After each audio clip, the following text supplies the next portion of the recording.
أعوذ بالله من الشيطان الرجيم بسم الله الرحمن الرحيم الحمد لله الذي هدانا لهذا وما كنا لنهتدي لولا أن هدانا الله لقد جاءت رسل ربنا بالحق والصلاة والسلام على رسول ثقلين محمود رب المشرقين والمغربين جد الحسن والحسن أبي القاسم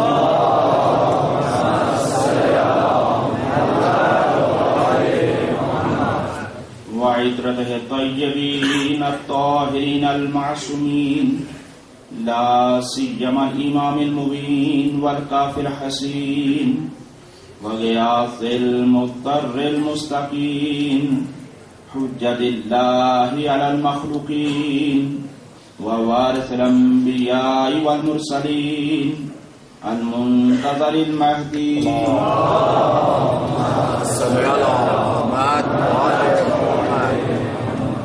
عجل الله تعالى له الفرج ولعنة الله على أعدائهم ومخالفيهم ومنكري فضائلهم ومناقبهم أجمعين أما بعد فقد قال الله سبحانه وتعالى في كتابه المجيد سلام عليه يوم ولد ويوم يموت ويوم يبعث حيا صلوات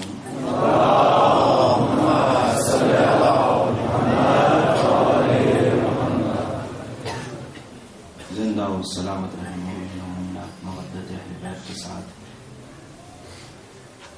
خداوند نے مقال آپ سبھی کی حفاظت فرمائے اور آپ سبھی کی عبادت کو قبول فرمائے اور اسی طرح سے جو حادثے کے شکار ہوئے ہیں ان مومنین کو اعلیٰ علیین میں جگہ عطا فرمائے اور دشمنان تشیع کو نیست و نابود فرمائے.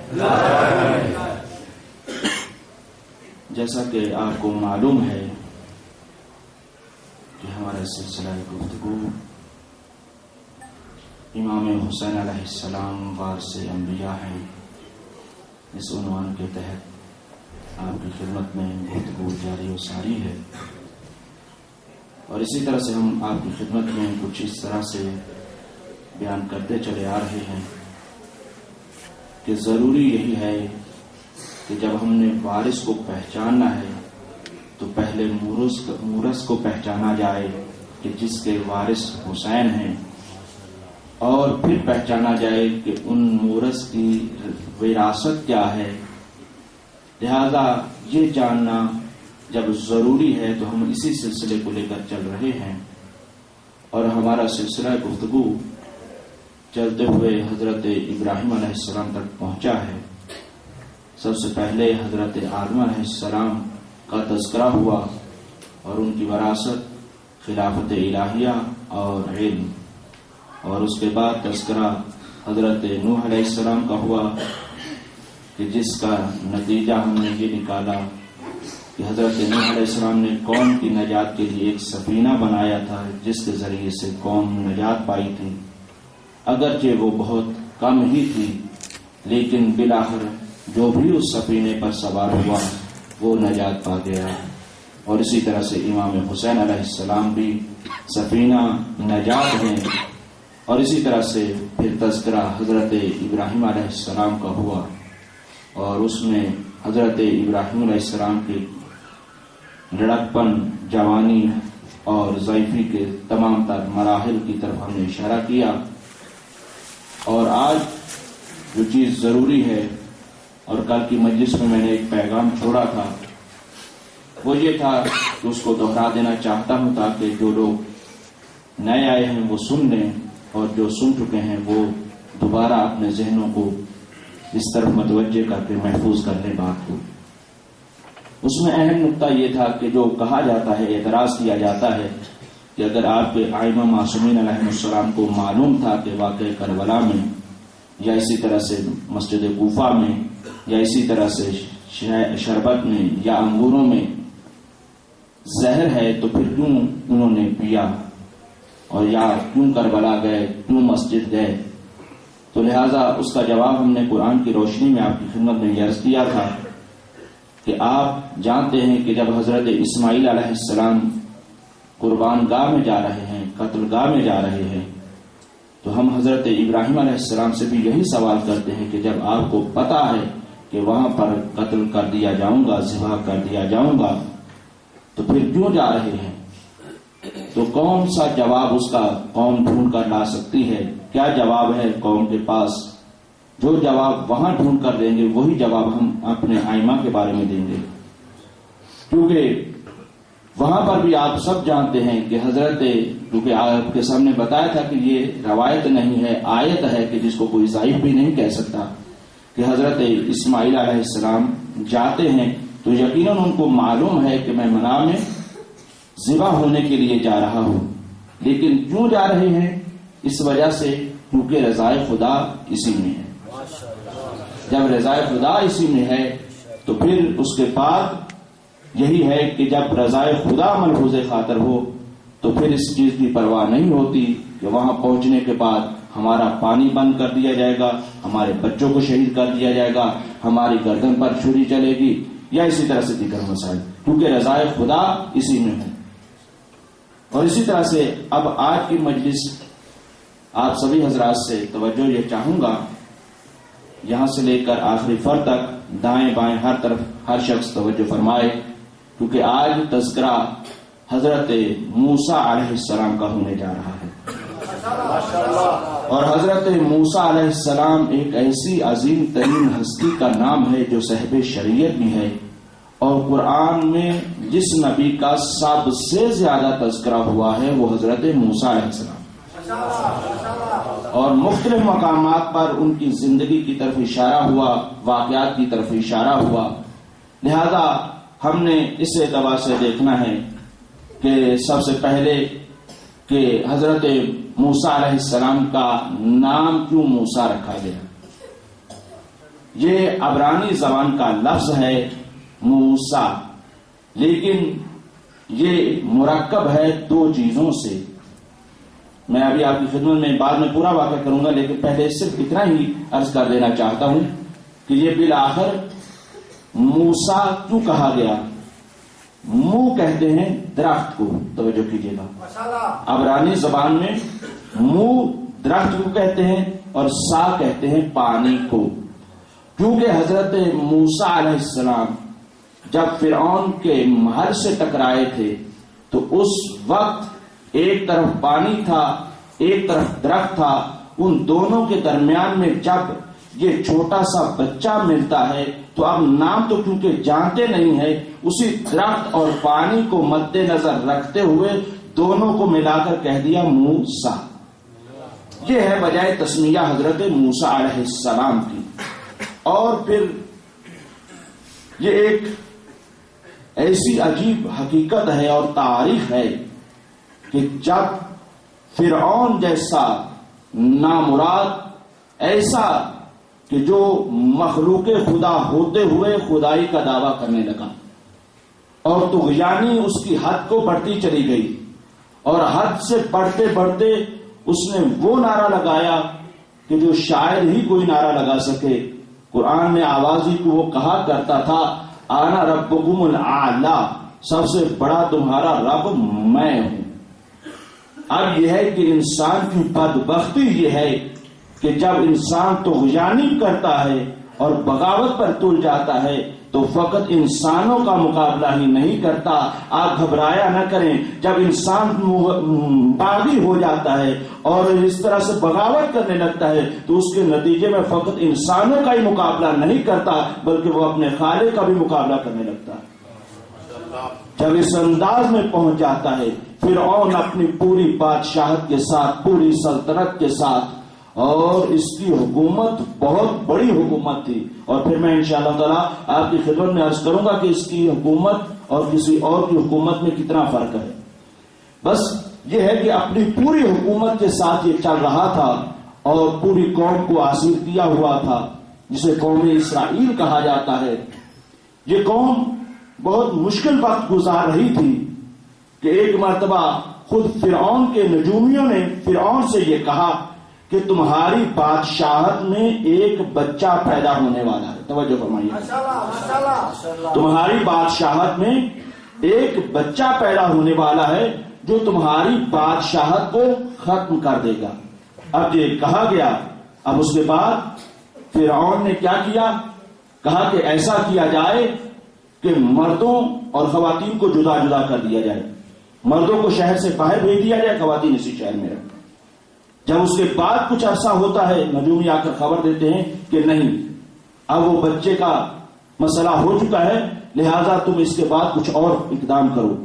اب یہ ہے کہ کیونکہ ممبر کی نزاکت اس وجہ سے اس سے زیادہ میں نہیں بات کر سکتا. اب یہ ہے کہ اس کے بعد ایک دفعہ یہی کہا جاتا ہے کہ اب یہ دیکھو کہ جس گھر میں بھی ولادت ہونے والی ہے تو جاؤ اس کی خبر لو, اور یہ ہے کہ جس گھر میں جیسے ہی ولادت ہو اس کو ذبح کر دو. جبکہ اس انداز سے مسلسل تاریخ یہ بتاتی ہے اور تفاسیر یہ کہتی ہیں کہ فرعون کے اس بنائے ہوئے منصوبے میں ہزاروں بچے ذبح ہونے لگے. کیا ہوا؟ ہزاروں بچے ذبح ہونے لگے. توجہ چاہتا ہوں, اور آج آپ سے مجھے بہت زیادہ توقعات ہیں خصوصیت کے ساتھ, لیکن جب تک تمہید ہے میں کچھ نہیں کہہ رہا. لیکن اس کے بعد آپ کا ساتھ دینا مجھے بلوانا ہوگا. تو کیا ہے کہ جب فرعون نے دیکھا کہ اب یہ ہے کہ بچے کا منعقد ہو چکا ہے مسئلہ, اب کیا کیا جائے؟ اب یہی ہے کہ بچوں کو ذبح کیا جا رہا ہے, مارا جا رہا ہے. لیکن کیا وجہ ہے کہ یہ تو کہہ رہا تھا, توجہ فرمائیے گا سبھی حضرات, یہ کہہ رہا تھا انا ربکم الاعلی, میں تمہارا رب ہوں. کیا کہہ رہا تھا؟ میں تمہارا سب سے بڑا رب ہوں. لیکن فرعون ڈر کس سے رہا ہے؟ توجہ کرو, ڈر کس سے رہا ہے؟ ڈر اس سے رہا ہے جو بچہ ابھی پیدا بھی نہیں ہوا ہے.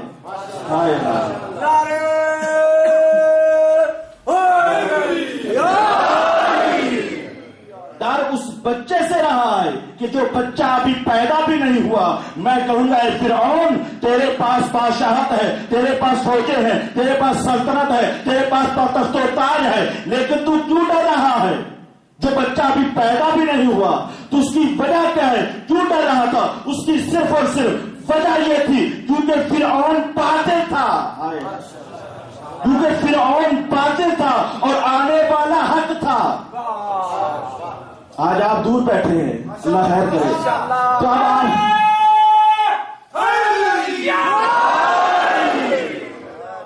شاید آج اس مجمع کو بولنا ہے جو مجمع ساتھ دے گا. جزاک اللہ. تو ڈر کس سے رہا ہے؟ اس بچے سے کہ جو ابھی پیدا بھی نہیں ہوا. تو میں کہتا ہوں اے فرعون, تمہاری بادشاہت اتنی بڑی ہے, تو اتنا کیوں ڈر رہا ہے؟ تو نتیجہ یہی نکلتا ہے کیونکہ وہ باطل تھا اور آنے والا حق تھا. اب آپ نے مزاج پہچانا کہ جہاں پر بھی باطل کو کھٹکا ہوتا ہے تو وہ یہی کرتا ہے کہ یا کہہ دیا جائے کہ وہ ہے ہی نہیں, یا کہہ دیا جاتا ہے اگر وہ پردے میں ہے تو فائدہ کیا. مجھے معلوم ہے کہ وہ حق ہے اور یہ لوگ باطل ہے.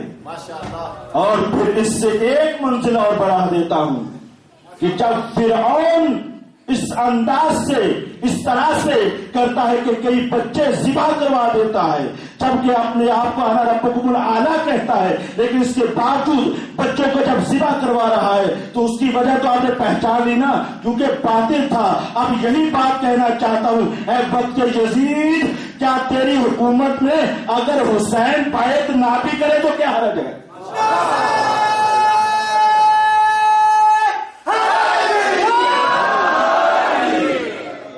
تمہاری حکومت اتنی حکومت ہے جتنی فرعون کی حکومت تھی.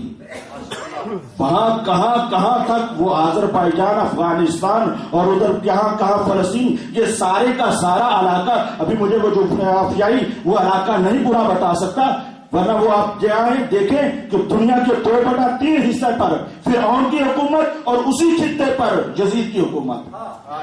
دونوں کی زمینیں برابر ہیں, حکومتیں برابر ہیں, لیکن دیکھنا یہ ہے کہ اب یزید سے میں یہی کہنا چاہتا ہوں, جب تمہارا پورا عرب و عجم تمہاری بیعت کر چکا ہے، تمہاری حکومت کو تسلیم کر چکا ہے، تمہاری حکومت پر خاموش ہے، تو ایک فقط حسین اگر بیعت نہ بھی کرے تو کیا حرج ہے؟ کہا جاتا ہے کہ جی حسین بیعت کر لیتے، اتنا انکار کیوں ہے؟ تو میں پلٹ کر کہتا ہوں کہ اتنا اصرار کیوں ہے؟ اتنا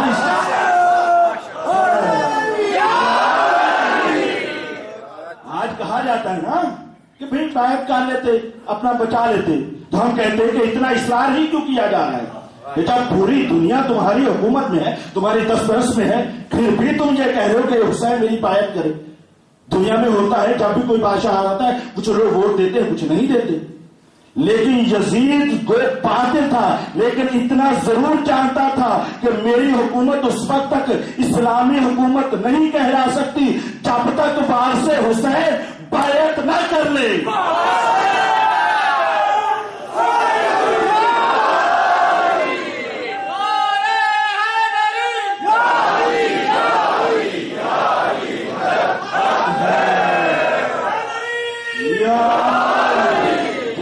یہی مجھے آپ سے توقع ہے۔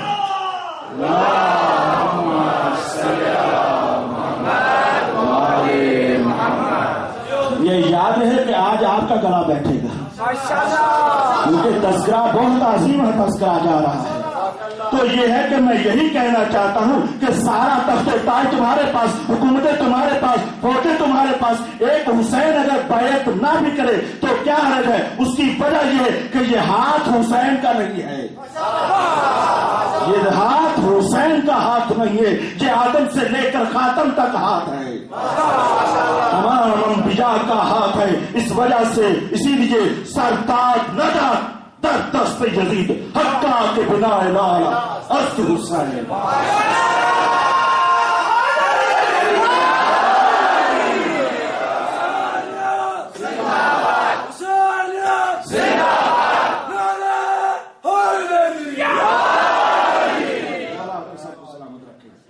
تو بس آپ نے ملاحظہ کر لیا نا، کیونکہ وجود معصوم ایک ایسا وجود ہوتا ہے جو باطل کو کھٹکتا رہتا ہے کہ یہ کسی بھی وقت مجھے ایسا انسانیت سے نکال کر میرے لفظ کو گالی بنا سکتا ہے۔ یہی وجہ ہے کہ 1400 برس گزر گئے، حسین نے ایسا انتقام لیا ہے یزیدیت سے کہ یزیدیت کو گالی بنا دیا ہے۔ آج کوئی شیعہ کوئی سنی نام یزید نہیں رکھتا، اگر رکھتا بھی ہے تو وہ خود یزیدی ہوتا ہے، خود یزیدی ہو کر یزید نام رکھتے ہیں، نہ شیعہ رکھتا ہے نہ سنی رکھتا ہے، کیونکہ وہ جانتا ہے، وہ نواسہ رسول کے مقام کو بھی جانتا ہے، پیغام کو بھی جانتا ہے۔ تو بس یہ پہلا آپ کے سامنے یہ درس۔ دوسرا اس کے بعد کیا ہوتا ہے کہ خدا اپنے چراغ کو روشن کر کے دکھاتا ہے۔ اب حضرت موسیٰ علیہ السلام کی ولادت ہو جاتی ہے۔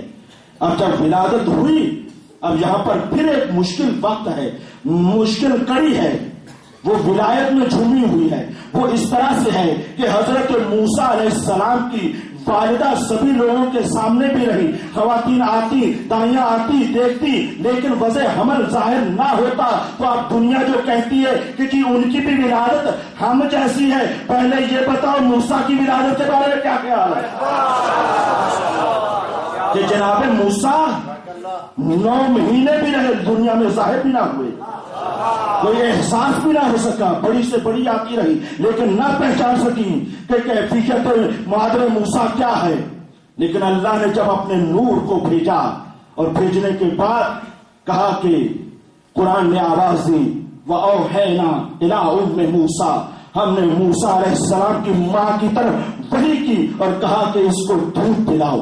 وَإِذَا خِفْتِ، اور اگر تمہارے دل میں کوئی خوف آ جائے کہ تمہارے بچے کے اوپر کچھ ہونے والا ہے تو اس کو دریا میں ڈال دینا، وَلَا تَخَافِي، اور خوف بھی نہ کرنا، وَلَا تَحْزَنِي، اور حزن بھی نہ کرنا، اِنَّا رَادُوهُ إِلَيْكِ، ہم تمہاری طرف واپس پلٹا دیں گے۔ اگر غیبت میں چلا بھی گیا تب بھی واپس پلٹا دیں گے۔ قرآن کہہ رہا ہے بھائی یہی معنی اسی کا بنے گا نا کہ ہم تم سے وعدہ کرتے ہیں کہ ہم تو اس کو واپس کر دیں گے اور پھر ہم اس کو رسولوں میں سے بنائیں گے. کوئی عام نہیں، یہ نہیں کہ چلے غائب ہو گئے تو اب وہ رسول نہیں ہے. تو یہی تو آپ پیغام دینا چاہتے ہیں کہ غیبت ہو جانے سے عصمت سلب نہیں ہو جاتی، نبوت سلب نہیں ہو جاتی، رسالت سلب نہیں ہو جاتی، امامت سلب نہیں ہو جاتی. تو بس اس کے بعد ایک مرتبہ صندوق بنایا جاتا ہے اور صندوق میں جناب موسیٰ علیہ السلام کو رکھ دیا جاتا ہے. اور موسیٰ علیہ السلام کو جب رکھنے کے بعد دریا کے حوالے کر دیا جاتا ہے. ماں کا کام یہاں پر پھر آ کر رک جاتا ہے. اب دوسری شخصیت کا کام شروع ہوتا ہے، وہ ہے حضرت موسیٰ علیہ السلام کی والدہ بہن. لیکن ایک چھوٹی سی بات اور بھی کر دوں، مجھے نہیں معلوم کہ یہاں یہ خرافات پائے جاتے ہیں یا نہیں پائے جاتے، لیکن بعض علاقوں میں یہ خرافات پائے جاتے ہیں، حتیٰ کہ تفاسیر میں اسی وجہ سے ذکر کیا گیا ہے. وہ یہ ہے کہ بزرگان میرے خیال میں جانتے ہوں گے، کہا جاتا ہے کہ اگر مادر موسیٰ کا نام لیا جائے تو تالا کھل جاتا ہے. یہ اس انداز سے ایک خرافاتی بات ہے. لیکن یہ ہے کہ ہم یہ کہتے ہیں کہ چلے ہم آپ کو نام بتا دیتے، آج جانے سے بعد چابی نہیں لگائیے گا، تجربہ کیجیے گا، پتہ کریں کہ کھلتا بھی ہے یا نہیں. لیکن یہ خرافاتی بات ہے. لیکن تفاسیر میں جو اس کا نام آیا ہے وہ یوکابد یہ نام ہے مادر موسیٰ کے. یہ نام آپ نے سن لی ہے نا، یاد کرنا ضروری نہیں، بس سنیے کافی ہے. لیکن ایک صاحب میں نے ایک جگہ پہ یہی جب پڑھے نا، میں نے بتایا بھی یہ خرافاتی بات ہے. جب میں گاڑی میں بیٹھنے کا قلم کاغذ لے کر آگے ذرا کتاب لکھوا تو دے کہ شاید میرے خیال میں پکا ہی رہتا یہی تھا کہ آئی کھول کے جاؤں گا. تو لیکن ہم یہ کہتے ہیں کہ ہم آپ کو ایک نام اور دیتے ہیں کہ ممکن ہے تمہاری نظر میں چونکہ تاثیر ہونی چاہیے زبان میں، ممکن ہے کہ تالا نہ کھلے لیکن تمہارے مقدر کا تالا ضرور کھل جائے گا. لیکن فرق یہ ہے کہ تمہیں نام جو پکارنا ہوگا وہ مادر موسیٰ نہیں بلکہ مادر حسین ہے.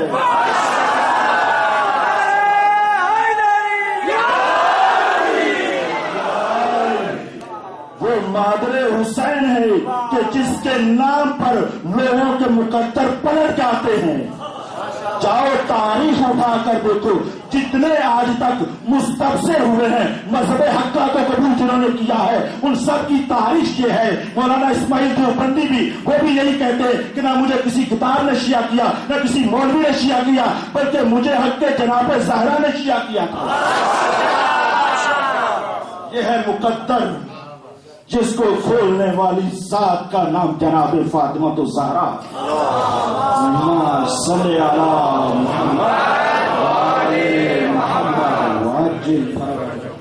اور پھر اس کے بعد جناب موسیٰ علیہ السلام کی بہن ام کلثوم، اب ان کا کام شروع ہوتا ہے. براہت بہن ہے، ادھر سے بھائی کا تابوت چلتا ہے، ادھر سے بہن ساتھ ساتھ. لیکن ایک مرتبہ درمیان میں فرعون کا محل آ جاتا ہے. اب یہ بہن بیچاری کیا کرے، محبت بھائی کی اور معصوم بھائی ہے، اب بیچاری پریشان ہوئی. لیکن جب اوپر سے پلٹ کر جب آئی تو دیکھا کہ وہ جو حضرت موسیٰ علیہ السلام کا تابوت ہے وہ ان لوگوں کے پاس. اور اس کی میں تشریح تو کر چکا ہوں نا کہ وجہ تسمیہ کیا ہے، کیوں رکھا گیا حضرت موسیٰ علیہ السلام کا نام موسیٰ. تو وہی پانی اور درخت کے درمیان جب پایا تو کہا گیا موسیٰ. اب یہ ہے کہ حضرت موسیٰ علیہ السلام کو لیا اور لے آئے فرعون کے محل میں. جب فرعون کے محل میں لایا گیا اور اس کے بعد دیکھا کہ ایک بچہ ہے حسین جمیل، اور پھر اس کے بعد ایک دفعہ ذہن میں یہ آیا کہ ہو سکتا ہے کہ یہ وہی بچہ ہو. توجہ کر لیا، ہو سکتا ہے کہ یہ وہی بچہ ہو کہ جس کے بارے میں نجومیوں نے کہا ہے، لہذا اس کو مار دیا جائے. اب جب یہ منصوبہ بنانے لگے اور پھر اس کے بعد جب منصوبہ بنانے کا ان کا ارادہ ہو گیا تو اب اس ہستی کا کام وہاں پر ختم ہو چکا تھا. لیکن صرف اتنا ضرور تھا کہ جب اس کے بعد میں تذکرہ کروں گا، اب تیسری ہستی کا تذکرہ شروع ہوتا ہے کہ جب فرعون نے یہ کہا کہ جنگلات کو بلا کر اس بچے کو قتل کر دیا جائے، ہو سکتا ہے یہ وہی بچہ کیوں نہ ہو. لیکن ایک مرتبہ جناب آسیہ آگے بڑھتی ہیں، جناب آسیہ آگے بڑھتی ہیں اور آگے بڑھ کر یہ کہتی ہیں کہ اے فرعون کیوں اس بچے کو مار رہا ہے، تو اس بچے کا امتحان لے لے. اس بچے کا امتحان لے لے، اگر یہ امتحان میں فیل ہوگا تو تم مار دینا، اور اگر پاس ہوگا تو چھوڑ دینا۔ کہا کہ اس طرح سے، کہا ایسا کرو کہ تم آگ بھی چلاؤ اور یاقوت بھی رکھو۔ یہ بچہ ہے، اگر عام بچہ ہوگا تو اس کو کوئی پتہ نہیں ہوگا کہ آگ کیا ہوتی ہے اور یاقوت کیا ہوتا ہے، لہذا یہ آگ اور یاقوت میں کوئی فرق نہیں کر سکے گا، تو لہذا یہ عام بچہ اس کو چھوڑ دینا۔ اور پھر اگر یہ خاص بچہ ہوا تو اس کو پتا ہوگا یہ آگ ہے، یہ آگ کا انگارہ ہے اور یہ یاقوت ہے، لہذا امتحان لیا جائے۔ اب کیا ہوا، حضرت موسیٰ علیہ السلام کو چھوڑا گیا، بچے ہیں، اور اس طرف کیا ہے آگ کا انگارہ رکھا گیا اور کیا ہے یاقوت کو رکھا گیا۔ اب حضرت موسیٰ علیہ السلام ایک مرتبہ خرامہ آگے بڑھتے ہیں اور بڑھ رہے ہوتے ہیں کہ درمیان میں حضرت جبرائیل علیہ السلام آ کر حضرت موسیٰ علیہ السلام کا رخ موڑ دیتے ہیں کس طرف، جہاں آگ کا شعلہ ہوتا ہے۔ حضرت موسیٰ علیہ السلام جاتے ہیں اور جانے کے بعد ایک مرتبہ آگ کے انگارے کو اٹھایا اور اٹھانے کے بعد منہ میں رکھا، ہاتھ بھی چل گیا، منہ بھی چل گیا، کس کا؟ جناب موسیٰ کا۔ توجہ فرمائی آپ نے۔ میں چاہتا تھا کہ ایک جملہ میں اپنے پاس بچا لوں، لیکن اگر آپ ایک مرتبہ میری طرف توجہ کریں تو میں آپ کے ہدیہ کرنے جا رہا ہوں وہ جملہ۔ وہ یہ ہے کہ دیکھیں یہاں پر حضرت موسیٰ علیہ السلام نے وہ آگ کا انگارہ اٹھایا اور اتنا سا انگارہ منہ پہ رکھا، منہ بھی چل گیا، ہاتھ بھی چل گیا، اور ادھر آپ نے دیکھا چھوٹا سا انگارہ، اور آپ نے تذکرہ سنا پرسوں جناب ابراہیم کا کہ جہاں پر اتنی بڑی آگ تھی، اللہ تعالیٰ نے اس آگ کو ٹھنڈا کر دیا۔ یا نار کونی برتن سلاما، اے آگ ٹھنڈی ہو جا۔ اور ادھر حضرت موسیٰ علیہ السلام کا ہاتھ بھی چل رہا ہے، منہ بھی چل رہا ہے، اے رب جلیل تیری بات ہماری سمجھ میں نہ آئی، ہماری سمجھ میں یہ بات نہیں آ رہی کہ تو ایک مرتبہ ایک نبی کے ہاتھ بھی چلا رہا ہے، منہ بھی چلا رہا ہے، دوسرے نبی کے لیے آگ کو گلزار بنا رہا ہے، تو ادھر سے آواز قدرت یہی آئے گی۔ توجہ چاہتے ہو ہر بندے کی، آواز قدرت یہی آئے گی۔ نہ ہم آگ کو بجھانا چاہتے ہیں، نہ ہم آگ کو جلانا چاہتے ہیں، بس ہم اتنا جانتے ہیں ہمارا نبی بچہ ہے، ہمارا نبی بچہ ہے۔ یہ میں جواب دینا چاہتا ہوں اس دنیا کو جو کہتے ہیں امام حسن اور امام حسین کے مزاج میں فرق تھا، ایک نے سو کی ایک نے جنگ کی۔ نہ بھائیو، امام ہوتا ہے، کام آؤ کہا تھا، چاہے وہ قیام کرے چاہے وہ سن کرے، بس فرق یہ ہے کہ ایک مرتبہ ایک امام سن کر کے اسلام کو بچاتا ہے، ایک بھائی اپنی گردن دے کر اسلام کو بچاتا ہے۔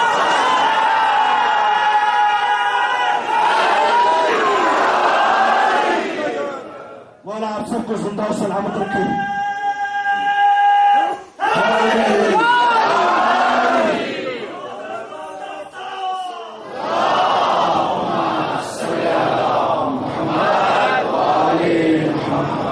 آج بہت بڑے بڑے اعتراضوں کے جوابات ہیں، اس وجہ سے مجھے آپ کا کلیجہ چاہیے۔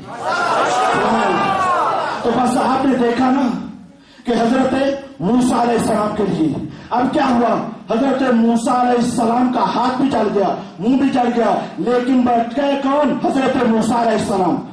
اب آؤ پھر ایک مرتبہ ایک معراج کروانے جا رہا ہوں، وہ یہ ہے کہ آؤ تاریخ سے پوچھو۔ توجہ آخری آدمی تک، بانیان مجلس میں آپ کا حق ادا کرنے جا رہا ہوں، اور آج کی تاریخی جملہ وہ یہ ہے کہ مجھے ڈھونڈ کر دکھاؤ کہ حضرت آسیہ نے کب جناب موسیٰ کا کلمہ پڑھا تھا۔ نہیں توجہ کی نا، جناب آسیہ نے کب جناب موسیٰ کا کلمہ پڑھا تھا، لیکن تاریخ تمہارے منہ پر تماچا مار کر یہی کہے گی او کافر، او ظالم، او بے شرم و بے حیا کہ جو نبی کو بچائے اس سے کلمہ نہیں پوچھا جاتا۔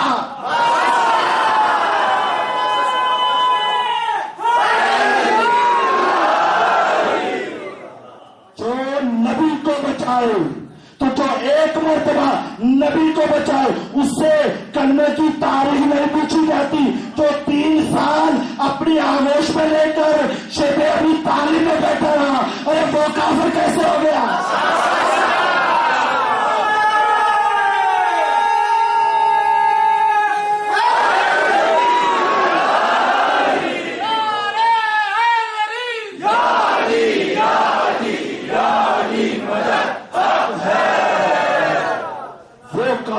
کیسے ہو جائے گا؟ جاؤ پہلے جناب آسیہ کا کلمہ تاریخ سے ڈھونڈ کر دکھاؤ کہ کب حضرت آسیہ نے جناب موسیٰ کا کلمہ پڑھا تھا۔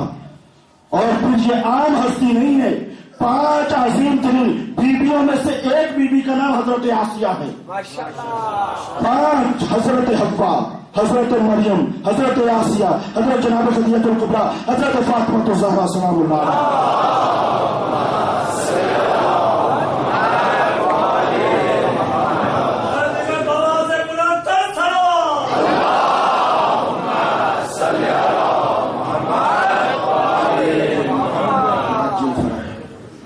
تو بس آپ نے ملاحظہ فرما دیا کہ اب کیا ہے، حضرت موسیٰ علیہ السلام بچ گئے، لیکن اب کیا کیا جائے؟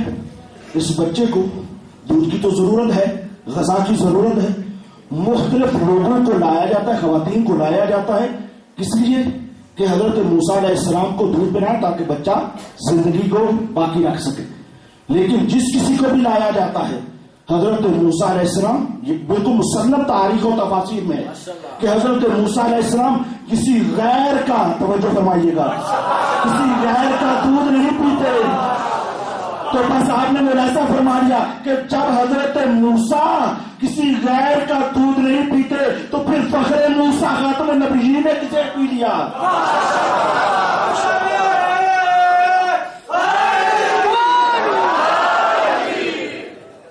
دو ہی حل ہیں، یا ماننا پڑے گا کہ دودھ پیا ہی نہیں، اور اگر پیا بھی ہے تو یقیناً جناب حلیمہ سعدیہ مومنہ تھی، یقیناً ماننا پڑے گا، دو چیزوں سے باہر آپ جا ہی نہیں سکتے۔ تو بس اس کے بعد جب کسی کا دودھ نہیں پی رہے تو ادھر سے ایک مرتبہ جناب ام کلثوم حضرت موسیٰ علیہ السلام کی بہن یہ کہتی ہے کہ میں ایک خاتون کو جانتی ہوں، اگر آپ مجھے اجازت دیں تو میں اس کو بلا لاؤں۔ کہا اچھا جاؤ تم بھی بلا لو۔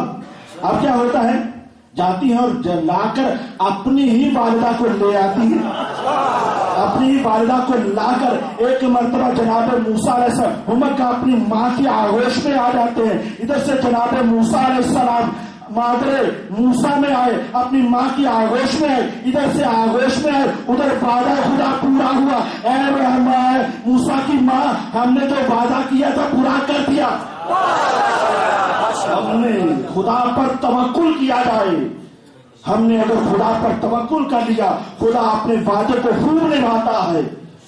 ہم اپنی اولاد کے والد ہیں، خالق نہیں ہیں۔ درمیان میں ایک نقطہ اخلاقی بھی مل جانا چاہیے نا۔ بعض دفعہ ہم یہ کہتے ہیں کہ اگر ایسا ہو گیا تو کیا بنے گا، ہماری اولاد کا کیا ہوگا، اگر کسی یزیدی نے ہمیں شہید کر دیا تو کیا ہوگا؟ بھی پہلی دفعہ کو شہید ہونا ہے، ہماری تو تاریخ رنگین ہے۔ اور یہ عجیب بات ہے، بہرحال ہمارا جب بھی خون بہا ہے ایک نام نہاد مسلمانوں کے ہاتھوں سے بہا ہے۔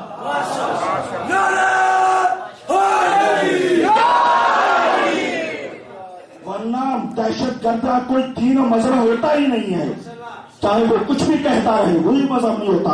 اسی وجہ سے ہم کہتے ہیں نہ کوئی شیعہ دہشت گرد ہے نہ سنی دہشت گرد ہے، اس کا کیونکہ کوئی مذہب نہیں ہوتا اس وجہ سے وہ دہشت گردی کرتا ہے۔ لیکن ہم بعض دفعہ پریشان ہونے لگتے ہیں کہ ہم مجلس میں نہیں جائیں گے، ہم اپنے بچے کو، ماؤں بہنوں آپ کے لیے بھی ایک بات پیغام ہے، مادر موسیٰ کے پیغام کو لو۔ مادر موسیٰ اپنے بچے کو صندوق میں ڈال رہی ہے، کس پر توکل کر کے؟ خدا پر۔ تو میری بھی آپ سے ہاتھ باندھ کر دعا ہے اور التجا ہے، اور میں یہی کہتا ہوں کہ آپ بھی اپنے بچوں کو مجلس حسین میں بھیجو توکل کو خدا کر کے۔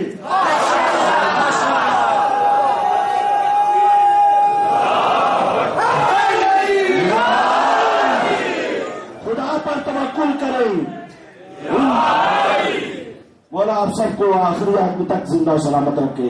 خدا پر توکل ہونا چاہیے، خدا اپنے وعدے کو خوب نبھاتا ہے۔ اسی وجہ سے میں کہہ رہا ہوں کہ ہم والد ضرور ہیں، خالق نہیں ہے، اور خالق تو اپنے اس مخلوق سے ماں سے بھی 70 گنا زیادہ محبت کرتا ہے۔ وہ تو اس کو بھی خوراک دے رہا تھا جو خدا کے مقابلے میں خدا بن کے بیٹھ گیا تھا۔ جب ایک مرتبہ جناب موسیٰ نے یہی کہا تھا نا، آگے جا کر تذکرہ ہے لیکن میں یہاں ایک بات کر، جب ایک مرتبہ کہا کہ جناب موسیٰ نے کہ پروردگار فرعون تمہارے مقابلے میں خدا بن کر بیٹھا ہوا ہے، تو اس کو تباہ برباد کر دے۔ آواز قدرت آئی، اے موسیٰ اگر اس نے اپنی عبودیت چھوڑ دی ہے تو کیا میں بھی خدائی چھوڑ دوں؟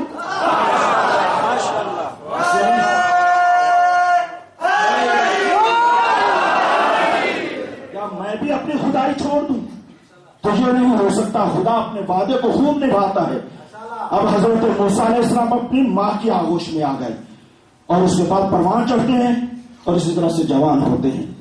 اب جب جوان ہوئے تو ایک مرتبہ حالات سخت ہو گئے، حضرت موسیٰ علیہ السلام کو غیبت میں جانا پڑ گیا۔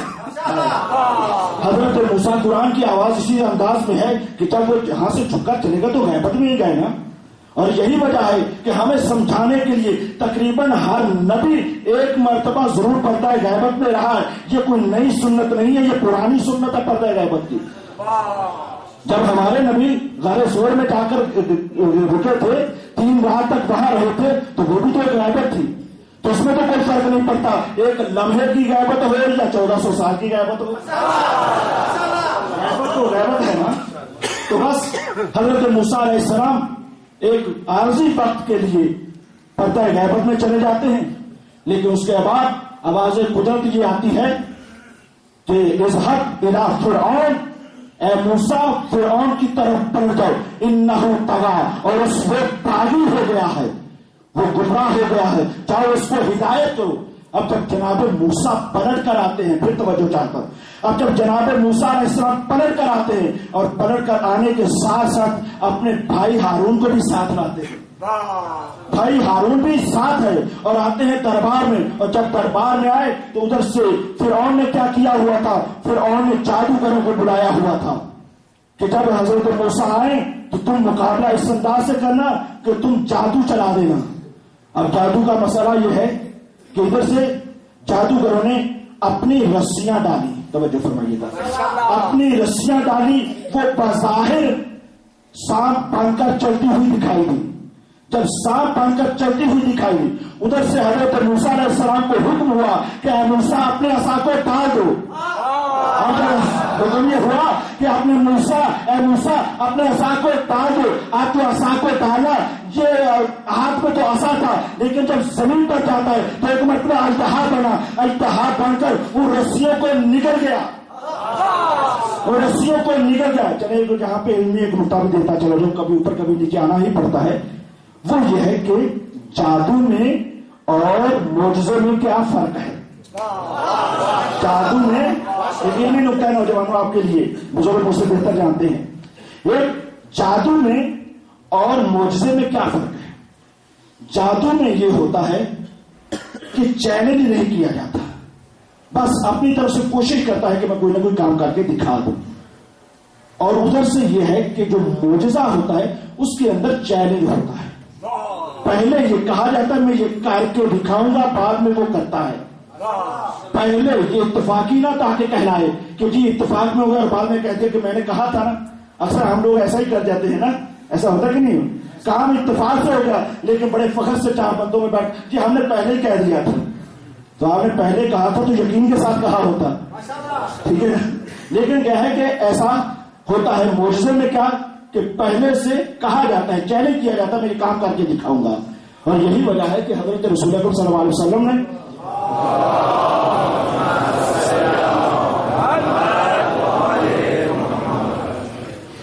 وہ اپنے اعلان نبوت میں انہوں نے کسی کنویں کو میٹھا کیا تھا، لواب الدہن پھینکا اور وہ میٹھا ہو گیا، اور ایک صاحب نے اور اسی دور میں تھوڑے سے واقعے کے بعد اعلان نبوت کیا اور کہا کہ اچھا میں بھی اس کو میٹھا کر کے دکھاؤں گا۔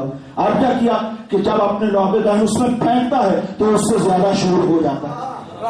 تو اب آپ نے دیکھا کہ یہاں پر یہ خاص فرق ہے کہ جو کہہ دے وہ نہیں ہوتا جادو میں، لیکن معجزے میں یہ ہوتا ہے کہ جو کہہ دیتا ہے وہ ہوتا ہے۔ اور پھر ایک خاص فرق یہ بھی ہے کہ جادو میں چیز کی حقیقت نہیں بدلتی، سامنے ایک ظاہر سا لگتا ہے کہ ایسا ہو رہا ہے لیکن حقیقت اس کی وہی رہتی ہے، لیکن معجزے میں کسی چیز کی حقیقت تبدیل ہو جاتی ہے۔ اور حقیقت اس انداز سے پھر یہ بھی بات علمی سی ہے، وہ یہ ہے کہ خدا اور خدا کا نمائندہ خلاف عقل کوئی ایسا کام نہیں کرتا بعض دفعہ خلاف عقل بھی سوال ہوتے ہیں اور مختلف سوال کہ کیا خدا پوری دنیا کو دنیا اتنی بڑی رہے اور انڈا اتنا ہی صحیح رہے؟ کیا خدا قادر ہے کہ اس انڈے میں پوری دنیا کو سمو دے، یا سوئی کی نوک سے ہاتھی کو نکال دے، یا اسی طرح سے اتنا بڑا کوئی پتھر بنائے کہ جس کو خود نہ اٹھا سکے؟ ایسے سوالات گمراہ کن کیے جاتے ہیں، عقل اس کو منع کرتی ہے، ایسے سوال ہو ہی نہیں سکتے۔ اور اس کی مثال وہاں پر جب کسی نے آ کر معصوم سے پوچھا کہ کیا خدا قادر ہے کہ اس پوری دنیا کو اس انڈے کے اندر سمو دے، تو اور کوئی ہوتا تو ہمیں گمراہ کر کے چلا جاتا، لیکن اسی کا نمائندہ تھا، توحید کا ماننے والا تھا، توحید کو بچانے والا تھا، کہا ہاں اللہ تو قادر ہے لیکن اس انڈے کے اندر یہ صلاحیت نہیں ہے، انڈے کے اندر ہی صلاحیت نہیں ہے بس۔ تو حضرت موسیٰ علیہ السلام کے سامنے ایک مرتبہ جب رسیوں کو ڈالا جاتا ہے اور یہ رسیاں ایک مرتبہ سانپ باندھ کر چلتی ہوئی دکھائی دیتی ہیں، اور جب دکھائی دیتی ہیں اور ادھر سے حضرت موسیٰ علیہ السلام کا عذاب اژدہا بنتا ہے۔ اچھا یہ بھی بتا دوں کہ میں نے ابھی کہا خلاف عقل کام معجزے میں نہیں ہوتا، تو دنیا تو یہ بھی سمجھے گی کہ یہ جی دیکھیں ابھی تو عصا تھا، یہ اژدہا کیسے بن گیا؟ تو یہ بھی سوچ میں آ سکتا ہے کہ یہ بھی تو خلاف عقل ہے۔ بھائی یہ خلاف عقل نہیں ہے، یہ عصا اژدہا بن سکتا ہے۔ ایک مطلب میں بھی بنا کر دکھاؤں گا، وہ یہ ہے کہ یہ عصائے موسیٰ اژدہا بن سکتا ہے، لیکن اس کو تدریجاً تبدیل ہونا پڑے گا۔ کیسے تبدیل ہونا پڑے گا؟ یہ چیز دوسری چیز میں تبدیل ہو سکتی ہے لیکن اس کے لیے وقت درکار ہے۔ وقت ایسا ہو کہ یہی عصا کچھ عرصہ تک زمین پر پڑا ہے، پڑے پڑے یہ دوبارہ مٹی بن جائے، یہاں پر کسی پودے کو بویا جائے، پودا بڑا ہو جائے، پودا جب بڑا ہو گیا اس کو کوئی حیوان کھا لے، کھانے کے بعد اس کا خون بنے، خون کے بعد اس کا ایک مخصوص حصہ چیز کا بنے، بننے کے بعد وہ حمل بنے، اور اس کے بعد وہ ایک خاص مکان پر رہے، خاص مکان پر رہنے کے بعد وہ ایک مرتبہ اس دنیا میں آ جائے، تو یہی اژدہا بن سکتا ہے۔ لیکن معصوم کو پروردگار عالم وہ اختیار دیتا ہے کہ پورے وقت کو کھینچ کر پورے وقت کو کھینچ کر لے آتا ہے۔ یہی وجہ ہے کہ دنیا آج تک معراج کو نہیں سمجھ سکی۔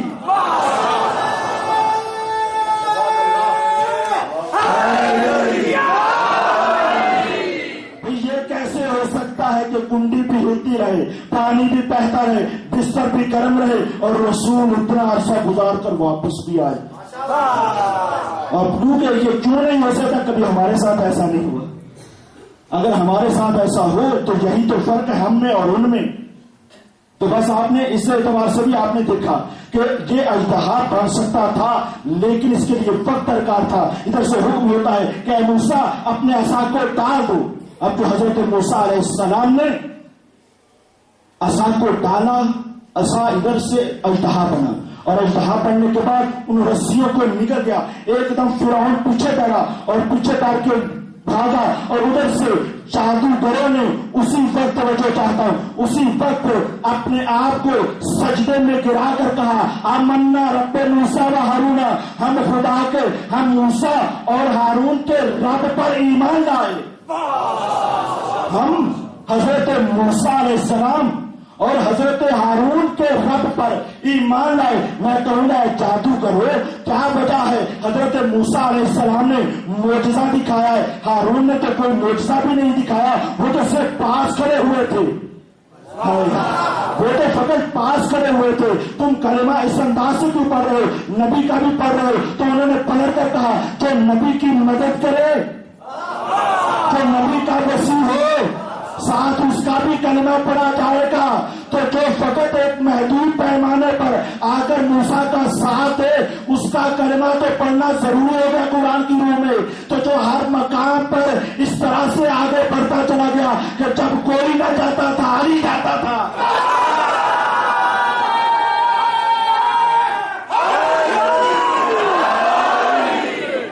جب کوئی نہیں جاتا تھا من لہذا القلب، کون ہے جو رسول کی زبان سے نکلے ہوئے الفاظ کا ترجمہ کرتے ہوئے ڈر آتا ہے، لیکن الفاظ یہی ہے کہ کون ہے جو اس کتے کی زبان کو بند کرے۔ تو آپ نے پہچانا کہ رسول خدا نے تو یہ بیان ہی کر دیا کہ جو ہمارے دروازے پر آ کے ٹھوکے اس کو سمجھ لینا کہ وہ کیا ہے.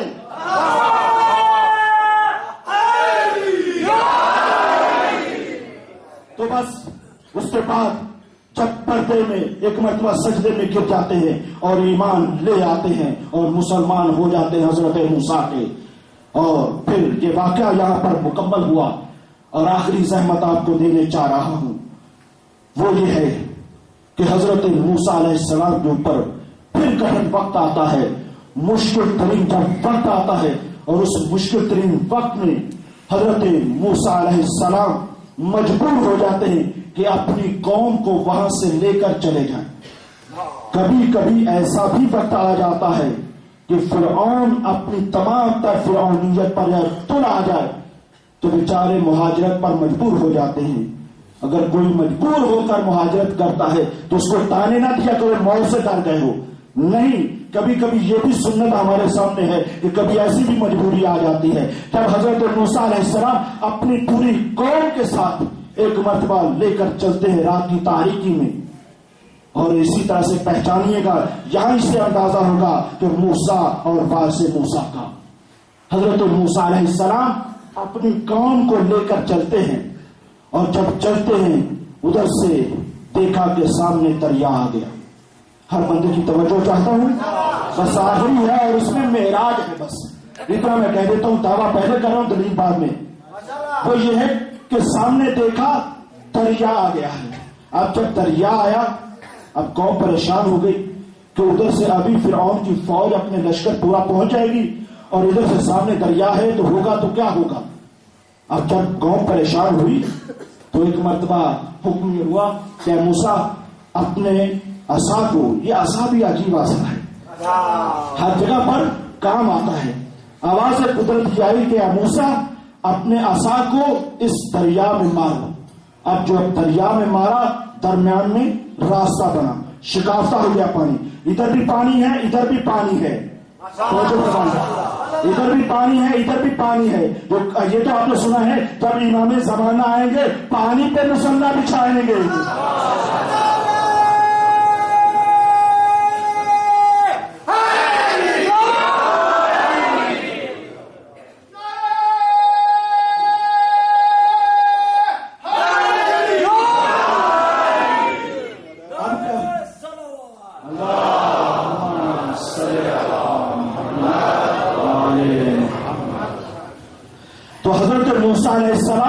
اپنی قوم کو لے کر دریا میں اتر جاتے ہیں. ایک ایک لفظ کے اوپر توجہ رہے.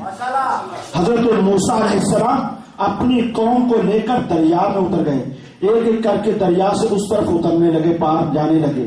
اب ادھر سے کیا ہوا کہ حضرت موسیٰ علیہ السلام کی فوج دریا میں اتر کر پار پہ آ رہی ہے اور ادھر سے فرعون کا لشکر پانی میں اتر رہا ہے.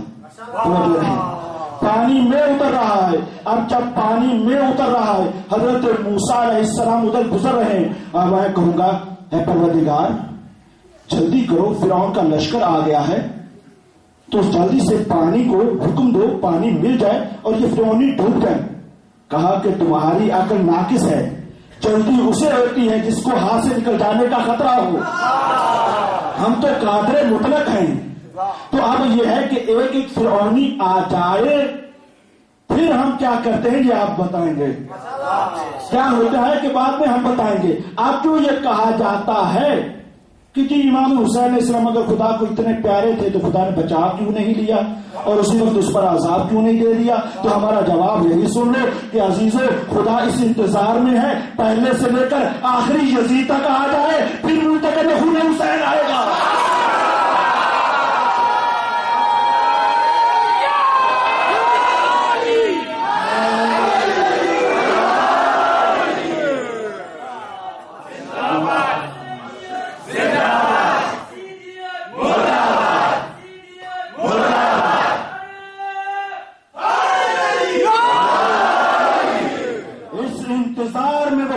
غیبت میں بیٹھا ہوا ہے ابو طالب کا لال, پردہ غیبت میں بیٹھ کر انتظار میں ہے کہ آخری یزید تک آ جائے پھر ہم انتقام لیں گے, کیونکہ ہمیں ڈر نہیں ہے کہ تم ہمارے شکنجے سے نکل جاؤ گے.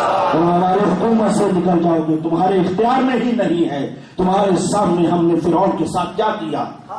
تو سارا لشکر جب پانی میں آ گیا تو ادھر سے پانی، ادھر سے یہ یاد رہے کہ حضرت موسیٰ علیہ السلام کا آخری بندہ اس دریا سے باہر نکل چکا تھا، ادھر سے فرعون کا آخری بندہ دریا میں آ چکا تھا کہ ادھر سے حکم یہ ہوتا ہے کہ پانی دوبارہ مل جائے۔ اب پانی دوبارہ مل گیا تو فرعون کا لشکر بہ گیا، ادھر سے موسیٰ کی قوم بچ گئی، فرعون کا لشکر بہ گیا۔ میں کہتا ہوں اے پروردگار عالم، یہ دیکھو ابھی تھوڑی دیر، دیکھو ہم سب مل کر اپنی سی بات کر رہا ہوں، تھوڑی دیر پہلے یہی دریا تھا، یہی جگہ تھی، یہاں پہ حضرت موسیٰ علیہ السلام اور اس کی قوم یہاں پر خشکی پر چل رہی تھی، خشکی پر چل رہی تھی، اور چلتے چلتے ادھر گزر گئی، اور ابھی تھوڑی ہی دیر ہوئی ہے اور وہی جگہ ہے، وہی راستہ ہے، لیکن یہاں پر پانی جڑ گیا، فرعون کا لشکر پانی میں بہ گیا۔ تاریخی جملہ توجہ چاہتا ہوں، اب کیا وجہ ہے؟ اس کی کیا وجہ ہے؟ راستہ ایک ہے، راستہ ایک ہے، وہی جگہ ہے، وہی مکان ہے، وہی دریا ہے، راستہ ایک ہے۔ حضرت موسیٰ علیہ السلام اپنی قوم کو بچا کر لے گئے، فرعون کی فوج پوری کی پوری ڈوب گئی، تو وجہ کیا ہے؟ توجہ چاہتا ہوں ہر بندے کی، وجہ یہ ہے کہ راستہ وہی ہے۔ پتا یہ چلا راستے نہیں بچایا کرتے، رہبر بچایا کرتے۔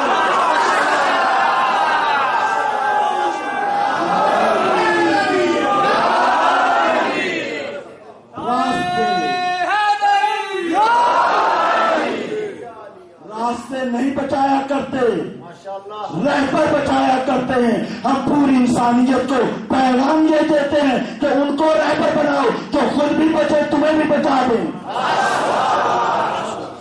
ان کو نہ بناؤ کہ جن کا اپنا ہی پتہ نہیں ہے کیا ہونے والا ہے۔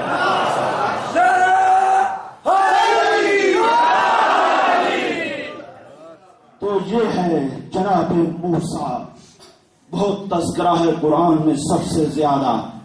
اب حضرت موسیٰ علیہ السلام کے پاس کیا وراثت ہے؟ عصائے موسیٰ ہے، ید بیضا ہے۔ ید بیضا جانتے ہیں نوجوانوں؟ حضرت موسیٰ علیہ السلام کے پاس ایک معجزہ تھا کہ جب اپنا ہاتھ اپنے بغل میں دبا کر باہر نکالتے تھے تو وہ چمکتا تھا۔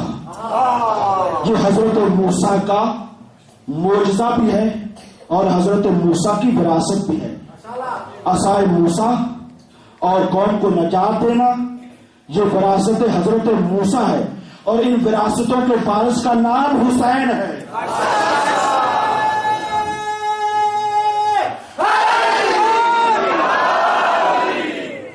حضرت موسیٰ علیہ السلام نے فرعون کو چیلنج کیا، میرے حسین نے یزید کو چیلنج کیا۔ حضرت موسیٰ علیہ السلام کا ید بیضا تھا، یعنی ہاتھ چمکتا تھا، میرے حسین کا خون چمکتا ہے۔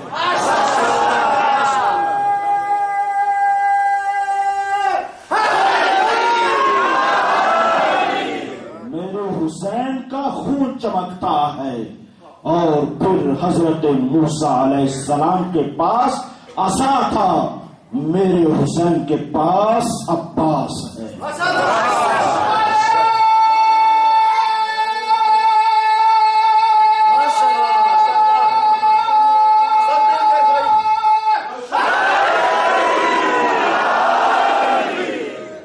حضرت موسیٰ علیہ السلام نے فقط اپنی قوم کو بچایا تھا۔ توجہ چاہتا ہوں، حسین کی ذات وہ ہے کہ جس نے پوری انسانیت کو بچایا ہے۔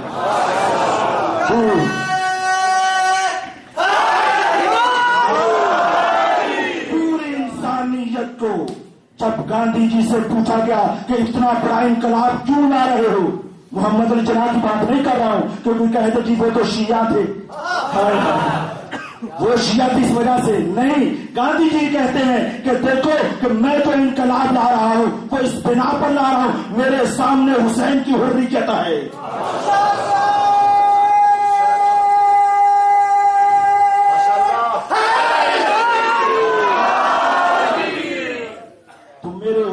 حسین نے قوموں کو نجات دی ہے، قوموں کو زندگی بخشی ہے، قوموں کو بچایا ہے۔ یہ میرا حسین وارث موسیٰ، کہا کہ میں دین شریعت مذہب حقہ کو بچاؤں گا، کیونکہ میں وارث آدم ہوں، میں وارث نوح ہوں، میں وارث ابراہیم ہوں، میں وارث موسیٰ ہوں۔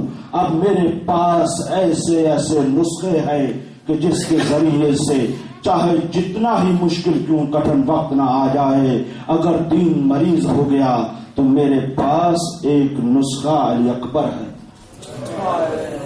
ایک نسخے کا نام عباس ہے، ایک نسخے کا نام مون محمد ہے۔ ہاں زادارو، آج مہدی کس کی ہے؟ کس کی مہدی ہے؟ جناب قاسم کی مہدی ہے نا۔ لوگ منتیں مانتے ہیں، میں منتیں مانتی ہوں میرا بچہ سلامت رہے، میرا بچہ کامیاب ہو جائے۔ کس کے صدقے میں؟ اس بچے کے صدقے میں جو نہ بچ سکا، جو نہ بچ سکا۔ آپ جانتے ہیں عزادارو کہ ایک بیوہ خاتون کے لیے واحد سہارا اس کی اولاد ہوتی ہے، واحد سہارا اس کی اولاد ہوتی ہے نا۔ ہاں عزادارو، امام حسن علیہ السلام نے اپنے بچے کو وصیتیں کی اور کہا کہ میرے لال، میں ایک تمہیں تعویذ دے رہا ہوں، جب بھی تمہارے اوپر کبھی کوئی بھی مشکل وقت آ جائے اس کو کھول لینا۔ بس عزادارو، وقت گزرتا رہا، وقت گزرتا رہا، شب عاشور آ گئی، شب عاشور آ گئی۔ آزادارو، باتیں ہو رہی ہیں کہ کل کون پہلے جائے گا، کون بعد میں جائے گا، یہ باتیں ہو رہی تھی۔ ایک مرتبہ جناب عباس نے جناب علی اکبر سے یہ کہا، اے اکبر بیٹا، سب سے پہلے کل مقتل میں میں جاؤں گا، کل مقتل میں میں جاؤں گا۔ اکبر کہتے ہیں نہیں چچا، سب سے پہلے مقتل میں میں جاؤں گا۔ کہا کیوں؟ کہا اس وجہ سے چچا، آج میرے بابا کی کمر کا زور ہے، مولا آپ کے بھائیوں کو سلامت رکھے۔ کہا چچا عباس، آج میرے بابا کی کمر کا زور ہے۔ ایک مرتبہ جناب عباس نے کہا، اور میرے لال آپ بھی نہیں جانیے گا، آج میرے آقا کی آنکھوں کا نور ہے، آج میرے آقا کی آنکھوں کا نور ہے۔ ابھی یہ باتیں ہو رہی تھی کہ 13 برس کا قاسم آگے بڑھا، آگے بڑھ کے ہاتھوں میں کہتے ہیں، بھیا بھیا علی اکبر، چچا عباس، آپ دونوں نہ جائیے گا۔ بھیا علی اکبر آپ بھی نہیں جائیے گا، چچا عباس تو سمجھ گئے ہو میرا، چچا عباس آپ بھی نہیں جائیے گا، ایک کی آنکھوں میں نہیں جایا جائے گا، ایک سے کمر کا زور ٹوٹا جائے گا۔ اے چچا عباس، اے بھیا علی اکبر، ارے میں تو یتیم ہوں، میں تو یتیم ہوں، میرے جانے سے نہ کسی کی کمر ٹوٹے گی، نہ کسی کی آنکھوں کا نور جائے گا۔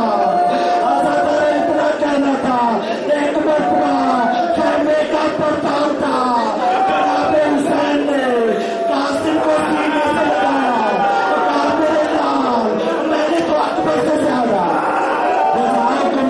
ربکم غیر جزاء۔ آزادار بہت طرف والے مسائل ہیں قاسم کے، بہت طرف والے مسائل ہیں۔ ارے یہ اس کے مسائل ہے جو زندگی میں پامال ہوا، جو زندگی میں پامال ہوا۔ اس کے بعد ایک مرتبہ روز عاشور آ گیا، ایک ایک کر کے جانے لگے، یہ بچہ بار بار آتا ہے، چچا مجھے مقتل کی اجازت دیجیے، چچا مجھے مقتل کی اجازت دیجیے۔ کہا میرے لال ابھی جائے تو میرے بھائی کی نشانی ہے، تو میرے بھائی کی نشانی ہے۔ اور پھر اسی طرح سے وقت گزرتا رہا، شہزادہ قاسم پریشان ہوئے کہ اب کیا کیا جائے، لیکن اسی وقت میں ایک مرتبہ بابا کی وصیت یاد آ گئی۔ بابا کی کیا وصیت تھی؟ یہی وصیت تھی، وہ قاسم جب مشکل وقت آ جائے تو بازو پر بنے تعویذ کو کھول کر دیکھ لے گا، ارے اس سے زیادہ مشکل وقت کون سا ہوگا؟ میرے چچا اجازت نہیں دے رہے۔ اب جو قاسم آنے کے بعد اپنے بدے ہوئے بازو سے عزادار تعویذ کو کھولا، اب جو تعویذ کھولا نہ آیت تھی نہ روایت تھی، فقط اتنا چنا تھا، اے حسین جب روز عاشورا ہے میری طرف سے قاسم کو قابو کر لینا، قاسم کو اجازت دے لینا۔ ایک مرتبہ میرے مولا نے تعویذ کو آنکھوں سے لگایا، عجب نہیں، ارے وہ زمانہ یاد آ گیا ہو، ارے کبھی ہم میرے نبوت کے سوال تھے، اور اس کے بعد کہا جاؤ میرے لال، ارے شہزادہ قاسم کو اپنے ہاتھوں پر سوار کیا، اپنے ہاتھوں سے سوار کیا، لیکن حضرت بہت شہزادہ قاسم ہے، جب مکہ میں گئے ہیں تو زرہ پہن کر نہیں گئے، زرہ پہن کر نہیں گئے۔ آپ سوچ رہے ہوں گے کہ زرہ کیوں نہیں پہنی، جب اکبر زرہ پہنے، عباس زرہ پہنے، جو قاسم زرہ کیوں نہیں پہنے؟ ارے عزادارو، زرہ بڑوں کے لیے ہوتی ہے، ارے یہ تو بچہ ہے، صرف خالی کرتے میں مقتل میں گیا، اب ادھر سے قاسم مقتل میں گئے، ادھر سے روح حسن آگے بڑھی۔ کہا میرے لال، کچھ لوگوں کا خیال یہ ہے کہ حسن کو جنگ کرنا نہیں آتی تھی، ایک مرتبہ ایسی جنگ کرو کہ لوگوں کو حسن کی شجاعت یاد آ جائے، حسن کی شجاعت یاد آ جائے۔ یہی کیا، ایک مرتبہ قاسم نے بڑھ بڑھ کر حملے کرنا شروع کیے، ایک ملعون تھے، 4 بیٹے تھے، ایک ایک کر کے آئے، پھر نار ہوتے گئے، وہ ملعون خود بھی آیا اور آ کر کہتا ہے اب میں خود جاؤں گا، لیکن حسن نے ایک ہی وار کیا، اس کو بھی واصل جہنم کیا۔ جب واصل جہنم کر چکا، ادھر سے عمر صاحب کی آواز آئی، ارے یہ حسن کا بیٹا ہے، علی کا پوتا ہے، ارے مل کر حملہ کرو، ارے مل کر حملہ کرو۔ پتا کرو کسی شکیل نے اس انداز سے جناب قاسم کو زہر آلودہ نیزہ مارا، زہر آلودہ، اب جو نیزہ مارا سین پر نہ سمجھ سکے، ایک آواز دی، کیا ماں ہو ادرکنی، اے چچا میری مدد کو آئیے، چچا مدد کو آئیے۔ راوی کہتا ہے کہ سب سے زیادہ جو تیز رفتار گئے جناب حسین تو قاسم کے لیے گئے، اور یہ تلوار کہہ کر حملہ جو کیا میرا قاسم کا ہے، تلوار چلائے، ادھر سے حسین نے جو حملہ کیا، ادھر سے قاسم زمین پر آ چکے ہیں، زمین پر آ چکے ہیں۔ حسین کا جو حملہ ہوا، مشرقی فوجیں مغرب کی مشرق توڑی، ارے قاسم زندگی میں پادار ہونے لگے۔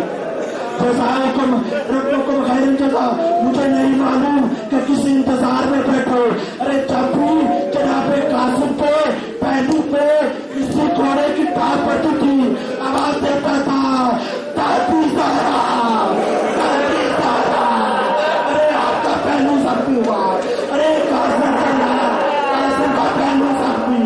عزادارو، اب جو اس کے بعد اب جو میرے مولا سرحدے پہنچے اور پہنچ کر ایک مرثیہ پڑھا، ایک مرثیہ پڑھا ہے، مرثیہ پڑھتے ہیں نا، میرے مولا نے بھی قاسم کے سہانے مرثیہ پڑھا، اور مرثیہ کیا تھا، الفاظ تھے، اے قاسم جب تو نے چچا کو بلایا، چچا نہ آ سکے، اب جو چچا آئے تیری مدد نہیں کر سکتا۔ اب کیا ہوا، ایک مرتبہ آواز ہوئی، اے بڑی ہاشم کے بچوں چٹائی لاؤ، قاسم کو اٹھایا جائے۔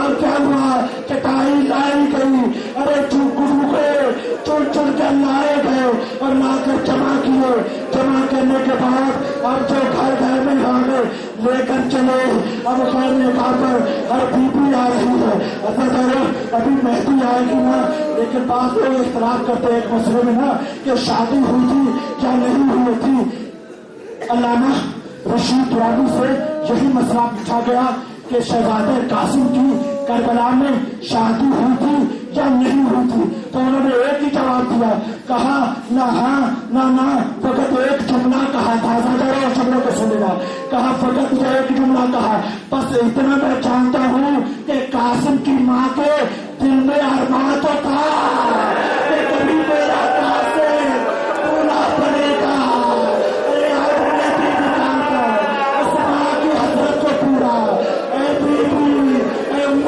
سلمہ، تیرے